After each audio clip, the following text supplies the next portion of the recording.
What's up, Internet? It is that time of year once again. That time of year where you don't bring these games near an open flame or it could combust, destroying the entire human race. And in the charred, smoking remains of the Irath, there will be nothing but bad games. This is, of course, the top 10 poop games of 2021. Actually, I have to say, this year was pretty hard. I had a lot of difficulty coming up with 10.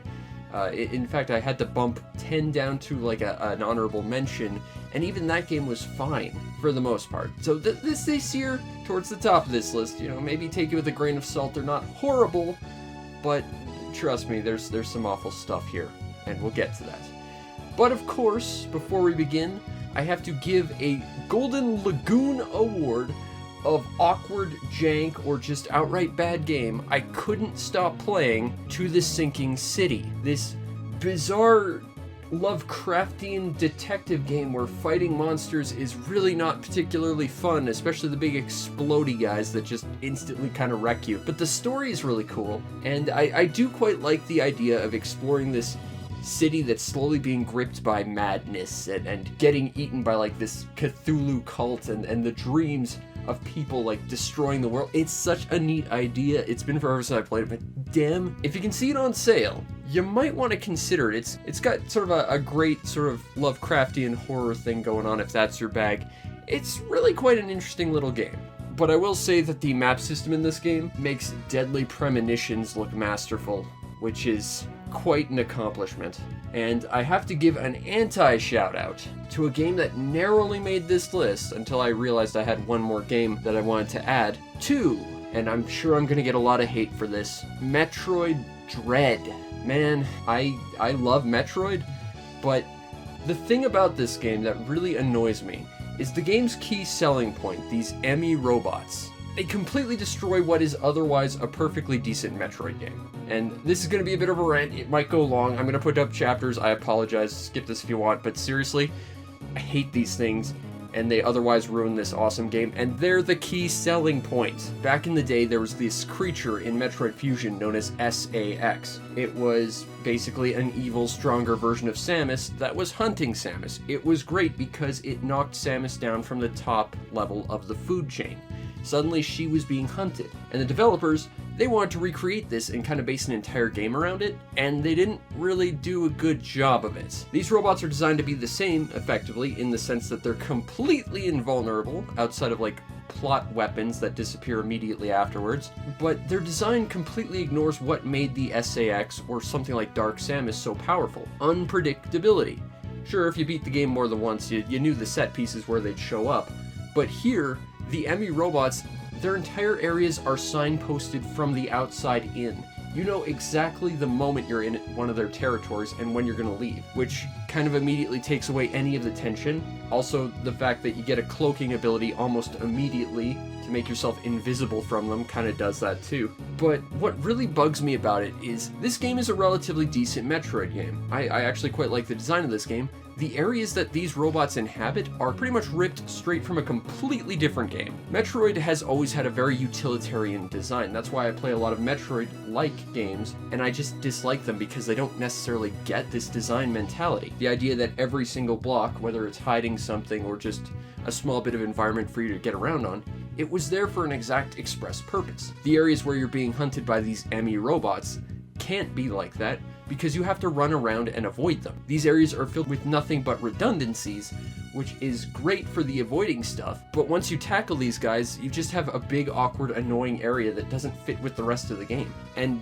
you know, avoiding these guys isn't very fun. Also, they instant kill you, and while you can kind of fight back, you've got like a millisecond of error to actually do it. I've been killed by these things way too many times, and I think I've blocked them once. And if that wasn't worse, let's go back to the issue of unpredictability for just a sec, because every single one of these robots has the exact same gameplay loop established with it.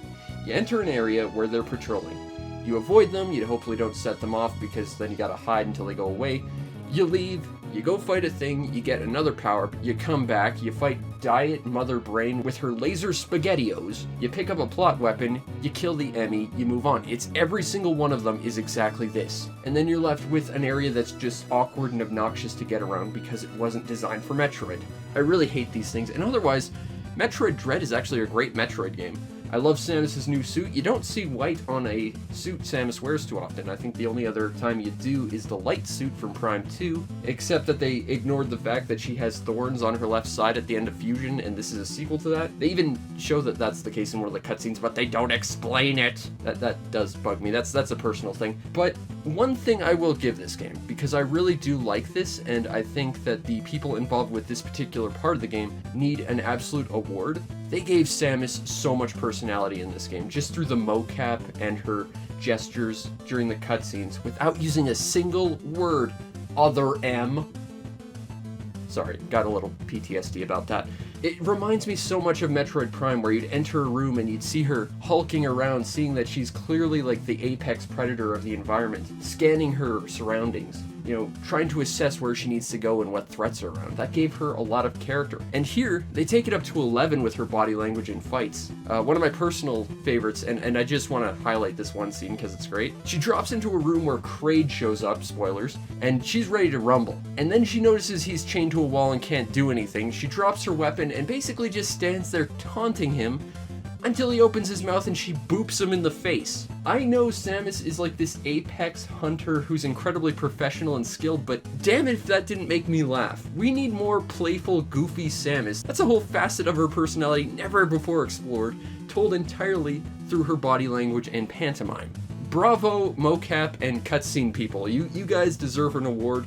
Please keep doing Metroid. Everyone involved with the Emmy robots, go do your thing other places because you did a bad job with that. Now I have two more anti-shoutouts to go through, but full disclosure before I go into them, I've not actually played the full games of these. I got my fill, for lack of a better term, of them just by playing the demos. They were that uninspired and bad. The first of which being Balan Wonderworld, a game that should have probably gone with Wonderland for the better flow of words, but either way, I got excited about this game when it first showed up on the store page of the PlayStation, because it looked like they made a sequel to Knights, and that's one of my favorite games of all time. Instead, what we got was like the most generic platformer of all time, with its entire story relegated to an external novel for some reason, because Yuji Naka didn't think they would actually want story in their game, and this may have tanked his entire career. And to be fair, yeah, I kind of see it, because this game is bad. It is a very generic platformer. It has kind of a neat costume change mechanic where each costume gives you a new ability, sort of like the capture mechanic of Mario Odyssey, except I've seen all of these abilities in other games before, including Mario Odyssey, and outside of that you just have a very bland, generic platformer that's boring at its best and a total waste of time at its worst. The second demo I have to give an anti-shoutouts to is Outriders. I think that's what it's called. I'm working off my memory here. This was a game that I played with a friend of mine. They were very, very excited about this, and they wanted to play the demo with me just because they were so excited about this and wanted to get me excited about it. And pretty much from moment one, I hated it, because if I wasn't just falling through the floor or encountering a myriad of glitches, we played like the most generic third-person shooter ever that couldn't seem to understand if it wanted you to avoid shots or run headlong into fire to use your abilities. It was kind of all over the place, buggy, and bad. And I have zero interest in playing any more of this, and neither did my friend, who actually really wanted to play it. And when the person who's the most hyped about your game no longer wants to play it after your demo, you've screwed up pretty bad. Anyway, that's enough anti-shoutouts. On to number 10. Cube Creator X on the Switch. This was probably the very first game I played this year, and what a freaking disappointment this game was. It sort of markets itself as like this giant open world 3D adventure game where you get to like customize your own little cube guy by like doing pixel art to create his features and stuff, which seems like a really genuinely cool idea. You could do a lot with this, really, even if it was just make a very generic adventure game. And what we got was a muddled mess that tries to sort of be like Minecraft, but with absolutely 0 point to it. Basically, the gameplay loop starts you in this little hub area where you get a tablet that lets you explore the first world. Your goal here would be to collect bits of another tablet so that you can go back to the hub and then insert it into a machine to go explore another world, and then rinse and repeat, and all these tablet pieces are completely randomized. So you're actually gaining them is entirely based on RNG. And outside of that, to what purpose is just so that you can access a new area to do it again, so that you can get different box types, so that you can, I guess, do Minecraft-y stuff. I genuinely don't know. I sat here and played this for a few hours, and I genuinely could not suss out an actual point to this game. It was genuinely a randomized thing that had like 0 actual guide as to what you were supposed to do or why. All I knew was I was running around trying to collect bits of a tablet so that I could unlock a new area just to do it again. They give you very little actual guidance as to what you're supposed to do in this game, and then once you're actually in the game doing it, you're kind of left to your own devices in hopes that you find a point to this game. Because I'm genuinely not sure the developers knew what the point of this game was. It's just a game that exists that people could pay for and give them money like I stupidly did. And I gotta tell you, don't, because this one is really, really bad. Number 9. Unfortunately, I now have to talk about my favorite console of all time. This is Ninpen Manmaru, one of the rarer imports for the Sega Saturn, a game I was very, very excited about, because I love the Sega Saturn. Like, seriously, I love this thing, it's great. This game is just so awkward and bad, and the saddest thing is, I can almost see it being a good game. Almost! But it ain't. It's a small enclosed level 3D platformer with the simple goal of getting to the end of each stage. Unfortunately, your character runs around using tank controls, which is already pretty awkward, and gets worse when you realize that this game features quite a lot of precision platforming, using platforms that are typically about the size of or smaller than your character. And if you die at any point in the stage, you go back to the start. And some of these stages are pretty long. If the stage design didn't kill it for you, how about the fact that your controls kind of auto-reverse every now and then? There's actually a point to this though. When you back your character up, it's supposed to reverse your controls to, I guess, simulate a car? Maybe? But it just automatically does that when you're running forward sometimes, and it just makes the platforming even more frustrating. The saddest thing of all is if they just tuned up the controls, gave you maybe an attack, and gave this game some competent level design, it would actually almost sort of be good. Maybe not great, but we could actually have gotten at least another decent 3D platformer on the Saturn, and instead we have this rare, obscure thing that is probably better off not played. And it's a real damn shame too. I was really excited about this one, but it's just not very good. Number 8 of the worst of 2021 is probably the greatest analogy of this year in general. If there was a single continuous through point of which my experience of bad gaming this year was, bad remakes. Full stop. I'll break it down a little bit, but seriously, I played a lot of remakes this year, and very few of them, in fact, off the top of my head, one of them was actually not the worst thing ever. And I feel like it's not super hard to make a good remake. All you need to do is take the original game, re-release it, and make it better. And sure, that's a very broad concept, but it's really not hard to just look at where some of these series came from and what they did to improve with just basic quality of life things, and yet these remakes did none of that. So let's start with the first game. We're going to start with the remake to Panzer Dragoon. This is a remake that annoyed me for a few reasons. First of all, it took some artistic liberties with its stage design, which I guess you could give it the argument that the original Saturn releases kind of lacked the graphical oomph to create fully rendered environments or something, maybe? But they kind of completely changed the tone of the adventure by completely changing up the environments. But even if you're okay with that, I don't know too many people that would be okay with textures not actually lining up properly. I remember flying through the little forest area, which now is like an actual like jungle that surrounds you instead of like just this giant nondescript forest, and noticed that the river doesn't actually meet the riverbank. It just sort of floats freely in the air next to it. Combine that with some of the most useless features ever, one of the worst photo modes I've ever seen, which personally I've never seen a lot of use with photo modes, but even if you like those things, this one you've got your camera basically stuck to your character so you can't even look around and see what you're supposed to be taking photos of. It's very, very not good. And what's worse is the Panzer Dragoon games after the original really started amping up the special features and bonuses and stuff. And in this game, all they give you is exactly what the first game had. They could have done so much more and they didn't. And the visuals and the completely new artistic direction, you could argue destroys the artistic vision of the original game, but either way, I don't think it looks particularly good. And the saddest thing of all is, this isn't even the first time this game's been remade. It's been remade twice before and it looked better, both on the PlayStation 2 and the Xbox. Just go get those versions. They look better, they're truer to the original, and hell, with the Xbox version you get a whole extra game, so that's pretty cool. The next bad remake I want to highlight is Katamari Damacy. It's actually pretty hard to mess up Katamari Damacy because it's a great game, and they didn't really have to do much to tune this up. They could have added new levels, they didn't, and that's fine.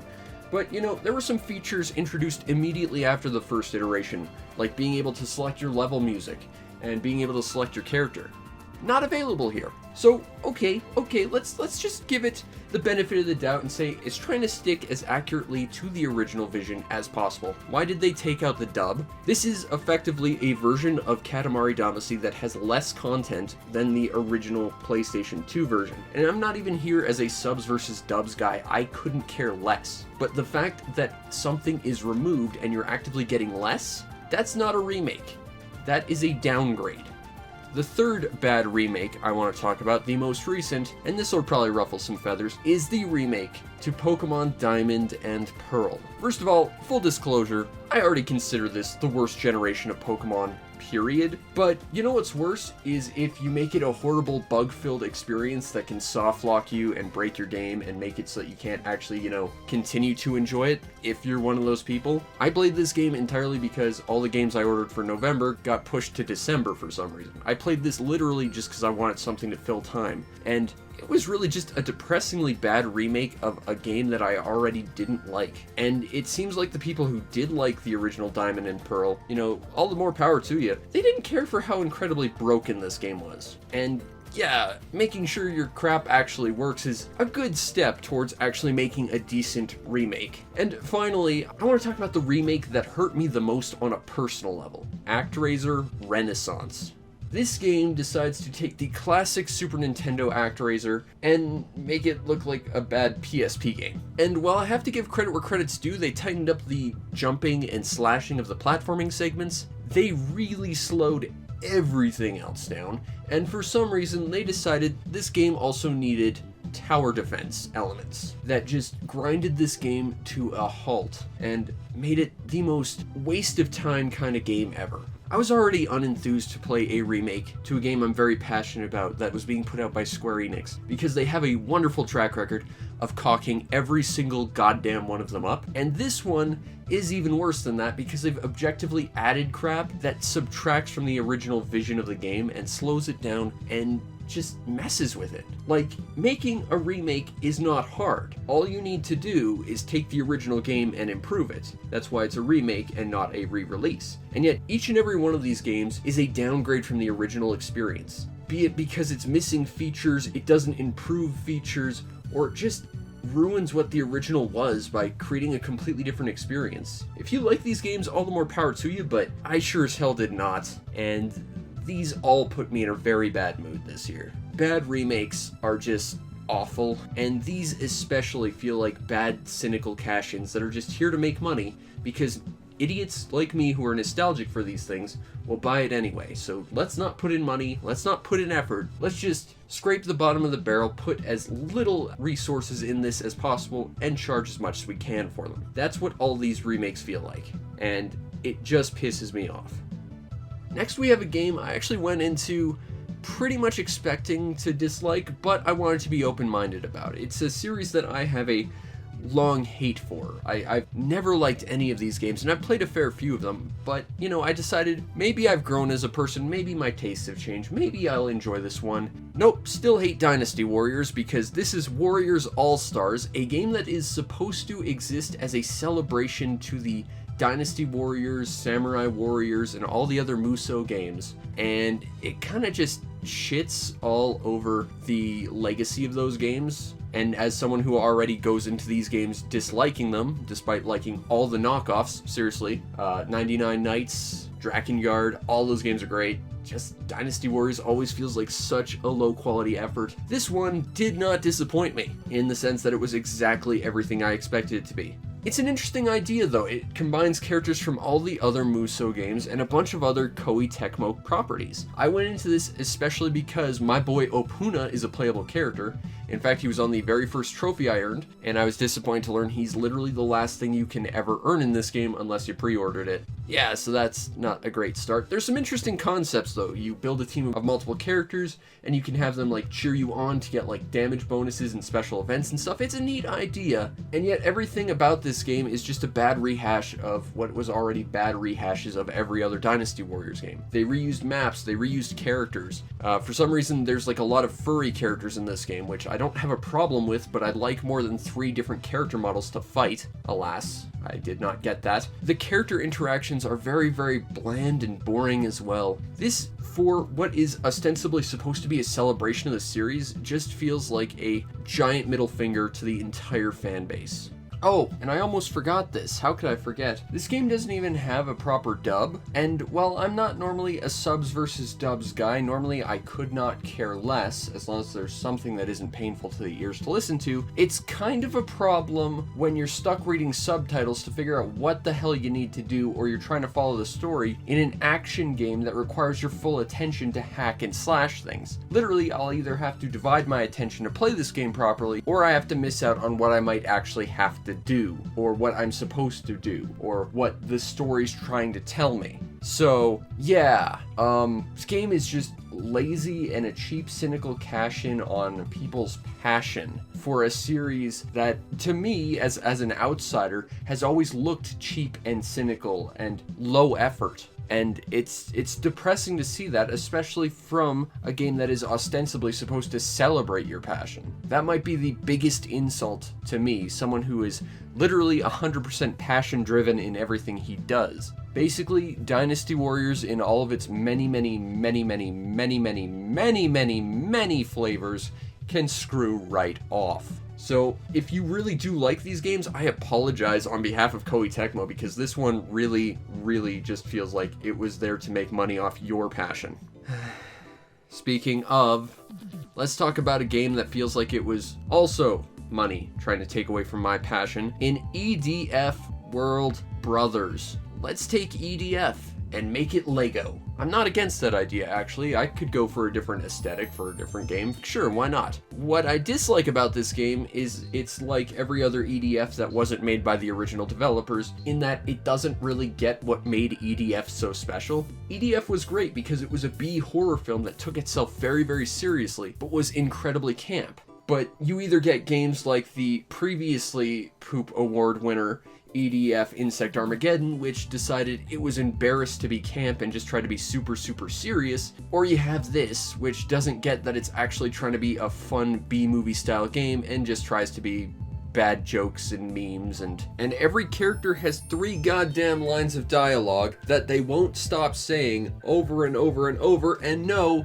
you can't mute it. It gets old real fast. Honestly, there's nothing to this. Every single chapter is basically identical. You run into a new character, they have a small arc, they learn to trust your team and join them, and then you move on to the next area, all while fighting the same monsters. And, you know, the fighting of the monsters is like every other EDF. I'm fine with that. What I'm less fine about is there's now no character customization, and there's like less weapon customization and interest in this game because the game focuses more on using different characters rather than different weapon sets. So instead of creating your own custom characters, you're just stuck using like the pre-made things and hoping that you find characters that really gel with you and that you really like the dumb humor, because this game is all laughs and no attempt at seriousness or intrigue or, you know, B-movie camp. For some reason, no one can touch Irath Defense Force except the original developers without completely cocking it up and totally misunderstanding what the series is all about. And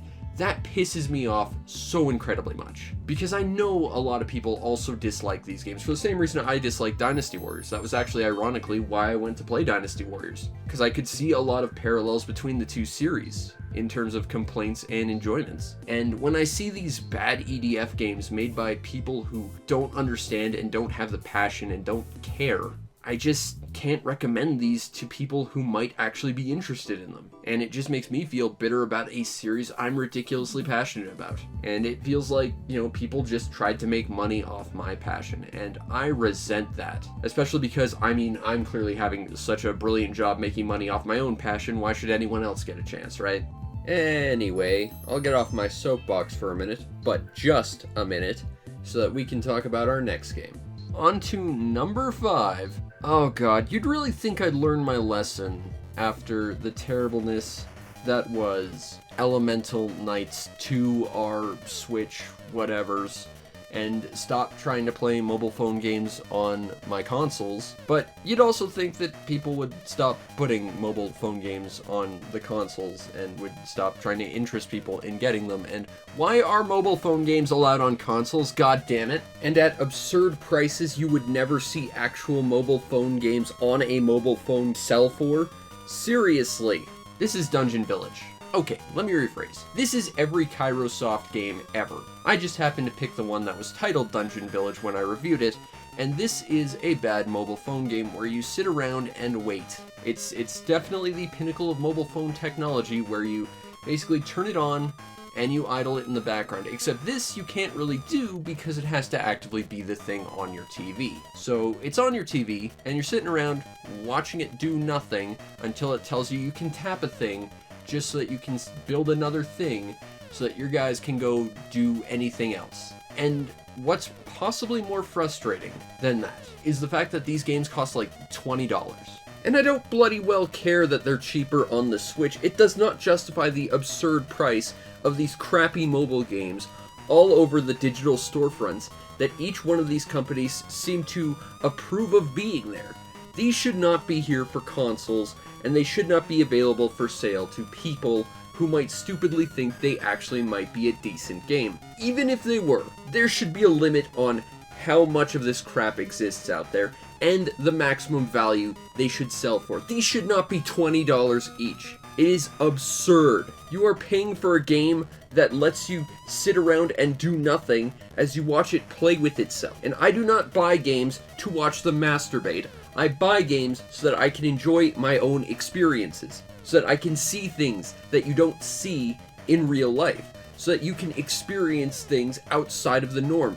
There is a great deal of value to video games, and these are just cheap, cynical cash-ins that I think exist to make money off stupid people who think this might actually be worth a damn, and they aren't. But this is not what I would ever define as a video game. This is a waste of time screensaver you have to babysit every now and then. And you have to pay an absurd amount of money for the pleasure. And there's a lot of them. Like, a lot. When I reviewed this, there was, I believe, 26 of them on the PlayStation Store. And bear in mind, I've only played one, but I've recorded footage of the trailers of each and every one, and they all seem like the exact same low-effort nonsense. Like, literally the exact same game.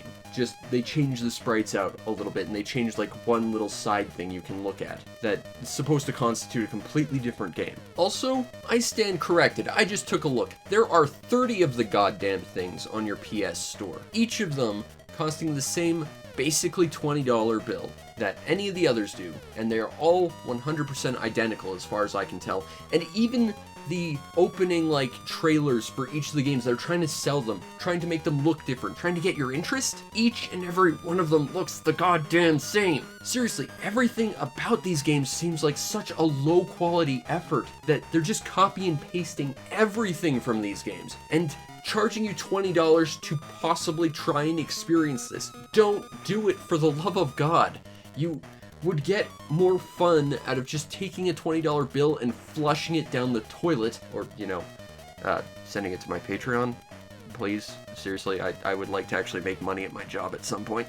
But This is just outrageous that they would charge $20 each for a bad mobile phone port on a console, and the fact that they're all identical is just mind-blowing. Like, I don't know. I feel like a moron for buying one of these, and I bought it with the express purpose of telling everyone else not to. That's my excuse. But the fact that I'm sure there's someone out there that's actually bought every one of these, I don't know who that person is, but I feel like they got swindled by this company. And I am just shocked that someone would allow this much crap on the PlayStation Store. It's just, I can't imagine it. But hey, I will tell you, these mobile phone games are playing at peak performance on a PlayStation 5, for whatever that's worth. Anyway, we will move on to number 4. Number 4 is a game that probably would have made a bigger splash and a less surprising splash if I talked about it last year, but I got it this year, along with my PS5, hoping that this would mitigate some of the damages, and I can tell you, when I started this game up, I went straight to the options like I like to do to turn on subtitles, and the options menu broke and I had to hard reset my PS5. Once I got into the game, well, I immediately was greeted by a woman who was half merged with a couch T-posing, and it didn't get any better from there. This is Cyberpunk 2077, a game that is just a horrible, horrid, buggy mess. This game is such a waste of time and money, and it got removed from the PlayStation Store. That's how bad it was. People were getting refunds left, right, and center. I at least got a video showing how it could kind of be a decent screensaver when you walk through a building because there's like no collision in this game. But let's just assume, because I have heard it's been fixed. I don't believe that, but let's just assume they have. Well, then you've got the most uninspired mix of a bad Deus Ex ripoff, along with a bad Grand Theft Auto ripoff, with very little to do in a huge open world. There is nothing to this game. It says nothing, it gives you nothing to do, it's just bland, go here, shoot this guy, come back, rinse and repeat until you beat the game. And it was a huge waste of time. Fortunately, I got my copy for $5. I feel like I overpaid, but still, you know, I didn't pay that much for it. And if it's fixed, I mean, I guess that's fine if you want to waste some time with the most boring first-person shooter RPG thing ever, but I mean, just go play anything else other than this, please, because it is just sad and bad, and even if they manage to fix it, it's going to be bland and uninspired and not worth your time or your money. Going on to number 3. 2 is something I wanted to experiment with my PS5. I decided I've got this PS5, I see an offer for this system for $1 for a month to try, why not? Welcome to PS Now, just the service in general. I think that cloud gaming in general is not something we're really capable of doing at this time as, you know, people. It's a neat idea, and, you know, once we actually get some servers up that can actually handle it, it could be a good idea, aside from the fact that at that point no one owns anything, and, I mean, even today we arguably don't, but that's an argument for another day. You need to at least have servers that can, you know, not drop you every 10 minutes, and bear in mind, that's not my internet connection. I have a really good internet connection. Sony's servers just kept dropping me, and if they weren't dropping me, they were delaying things for up to 30 seconds at a time. It sometimes got really atrociously bad, but if that wasn't enough, how about the fact that there's basically nothing to play on it that's worthwhile? The only thing on this entire service that interests me is the PS3 library, because this is the only goddamn way to play PS3 games on the PS5, in spite of the fact that the PS5 actually has a folder labeled for PS3 games. And yet their selection of games is awful, just truly awful. So if this service didn't run like absolute shit, even if it didn't drop you frequently or lag to hell,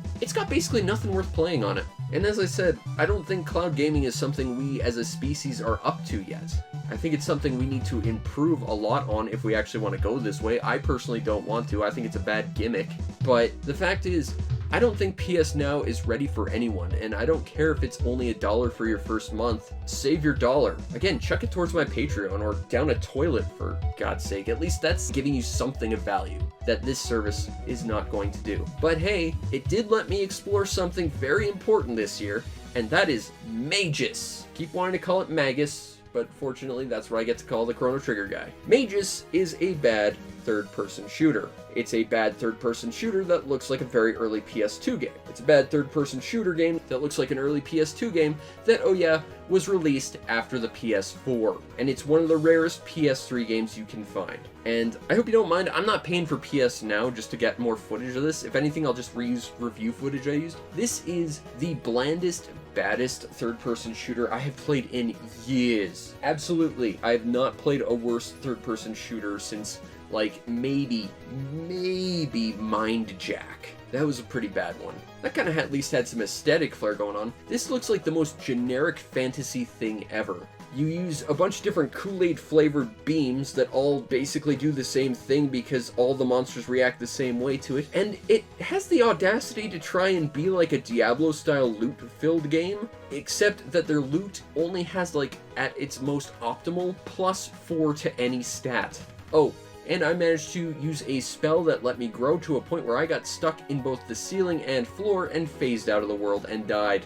This is not a well bug-tested game, it's not a fun game, it's not an interesting game, and yet for some reason it is one of the most expensive PS3 games you can find just because it was low print. That's it. I don't care if something's low print, I want something that's of value. This has zero value to anyone, and it's surprising Sony put this out.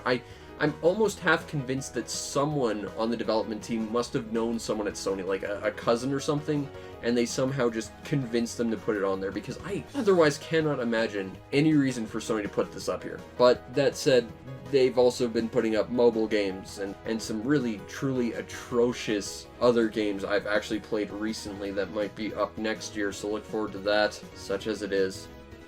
We've had a lot of fun here today talking about bad games, haven't we?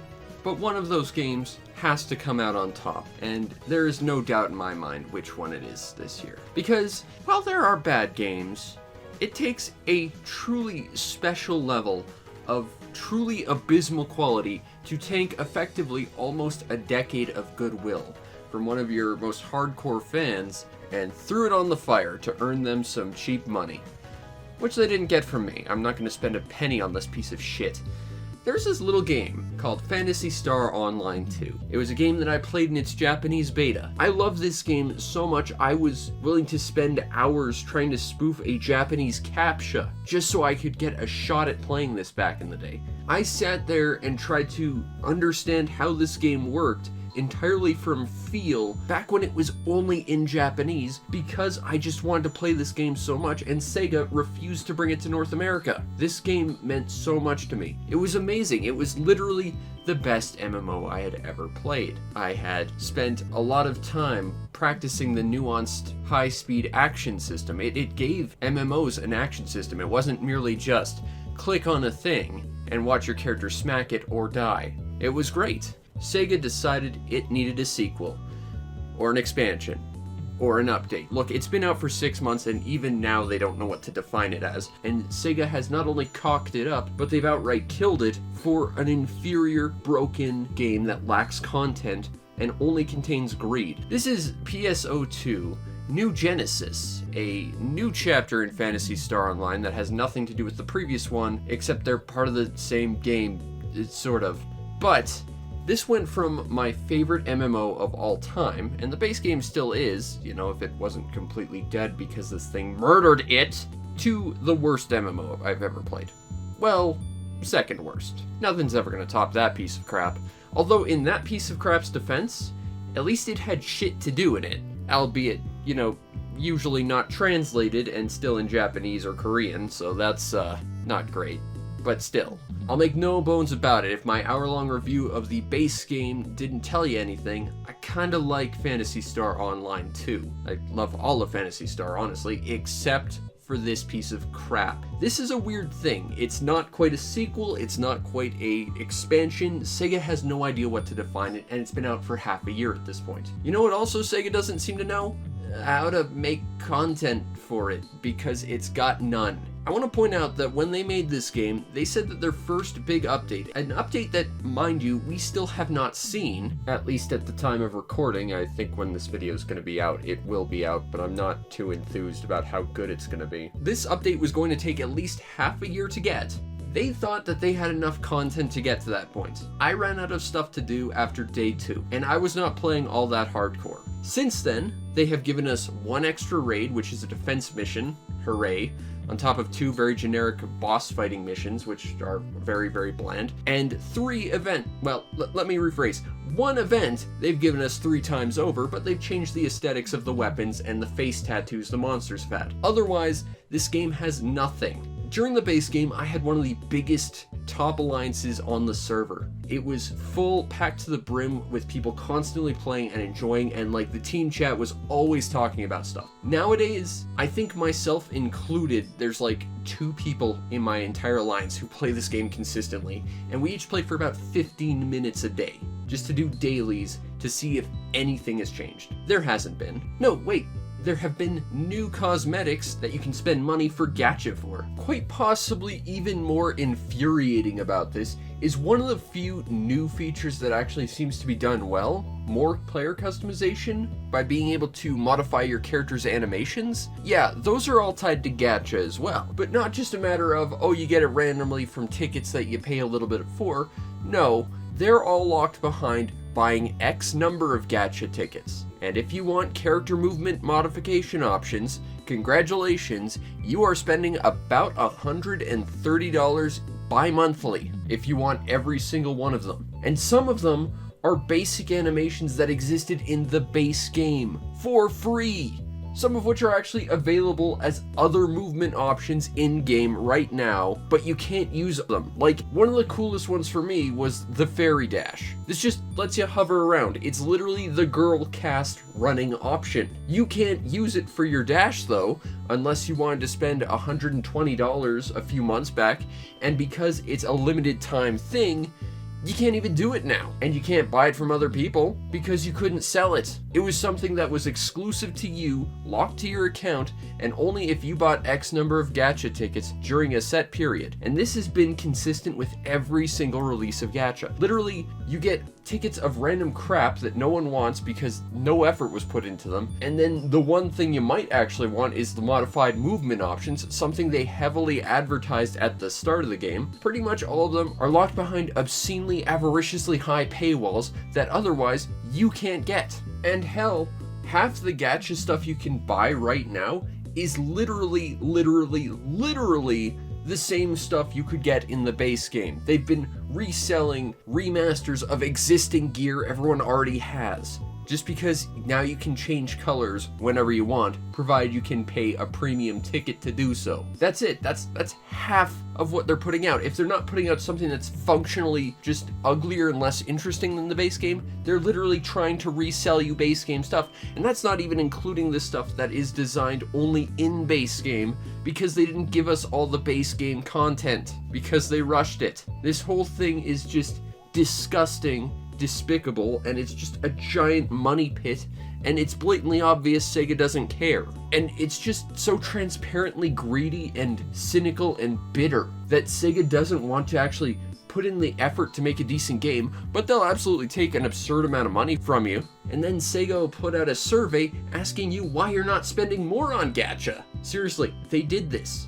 And if you said you were spending the max amount of $5,000, they'd stop surveying you, which I don't know who's doing that, but if you put the minimum of $0, they'd also stop doing that. So they expressly want people who are spending money to tell them why they're not spending money. Okay, Sega, here's a short summary of why people aren't spending money on your crappy game. It's because it's a crappy game that has nothing to do in it. There is 0 content. The only thing that's changing over time is that you're putting more gacha out. That's it. And your prizes for it aren't even cool. They are inferior to things in the base game. And when you're not doing that, you're breaking things that worked fine in the base game with your new updates. The only thing they've fixed since then is this game no longer lags for up to 5 minutes when you first log in, and during the big momentous battles against the boss thing that you're supposed to fight every now and then. But that's it. And to be fair, part of the reason why it's not lagging so much is because no one's playing this game anymore. There are no rooms that are remotely full on any server at any point. They have fixed nothing else in like 6 months, and they've already completely destroyed the economy with in-game bugs, unintended glitches, and just sheer goddamn greed. If you do not pay for this game, good luck getting anything that might interest you in this game, because player shops are out of the question, and you're only going to be able to get a couple 100,000 Masteta a week. And given that most things cost several million at this point, yeah, good luck with that. There's still zero content to actually make people want to play this. There's no class customization. There's like 3 areas you can go to, plus the big open world. They've ignored the strengths of the base game that they've had almost a decade to learn. They've been unlearning all the mistakes that every other MMO has made up to this point. And for what? To get a slice of the open world pie? Well, congratulations, you cocked that up because your open world is empty and devoid of anything to do. And you're chasing a trend 25 years too late. What are you doing, Sega? It's amazing to see a developer that's worked on a game for almost a decade completely forget everything they've learned about their own game, ignore its strengths, and try and be like every other generic MMO out there. The only thing that's different at this point is that there's still an action element to the combat. Otherwise, it's the same boring open world MMO that every other MMO is, except it doesn't do any of it competently. And that's it. There's nothing about this game that's satisfying, and if that didn't frustrate me enough, which it certainly does, in addition to launching what is effectively a dead-on-arrival game, Sega also effectively murdered the base Phantasy Star Online 2 by basically saying they're no longer going to be updating and supporting that. You can go back to that game, sure, but there's never going to be new content for it. It's never going to get anything new. I've seen everything. I've got the rarest drop in the game in there. And I mean, if that doesn't show my time and dedication to this game, I proudly rock the rarest item in the game, as well as the 2 most player time required unlockable items you can get. I earned those, and I don't regret it. Because for all the insane amount of time I sunk into getting those player unlocks and that absurdly rare weapon skin, it was because I loved this game and I wanted to get more and I wanted to, you know, have fun and show off in this game. I don't have any desire to do any of that in this new game. I barely have enough motivation to log in to get my daily login bonus and then log out. I'm someone who had thousands of hours into the game, and now I struggle to get like a couple of hours every 2 weeks. So as one of the most hardcore players of this game, I can tell you they cocked this one up really badly, and I cannot recommend this game to anyone. I'm ready to move on. I don't want to, but Sega says I have to because there's nothing else. But I'm moving to a game that has nothing in it. And I'm just expected to sit here for months and months and months and months on end, waiting for Sega in its tone-deaf stupidity to stop putting out freaking gacha just to make money for a game that has nothing in it, to actually make me or anyone else want to play this. And you know what? I'm not the only one who thinks this, because you cannot find a single room on any server that's actually full. You can't. There is nothing in this game to do. There is no one playing this game, and honestly, the only reason I'm playing at this point is, first of all, because I've got no other MMOs to currently go to, and 2, I'm desperately waiting for Blue Protocol to come out, because I'm jumping ship. The fact is, this game has nothing for anyone, and Sega expected us to take it and spend apparently $5,000 a month on it. And they want to know why we aren't. It's pretty goddamn obvious if you'd actually play the game or talk to anyone, Sega.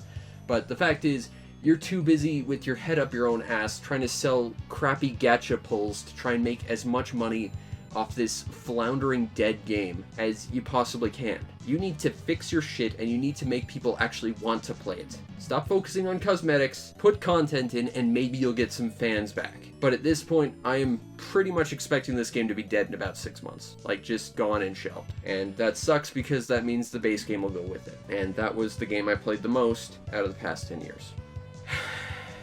But anyway, that is my top 10 poop games of 2021. Do yourself a favor and play none of them, please.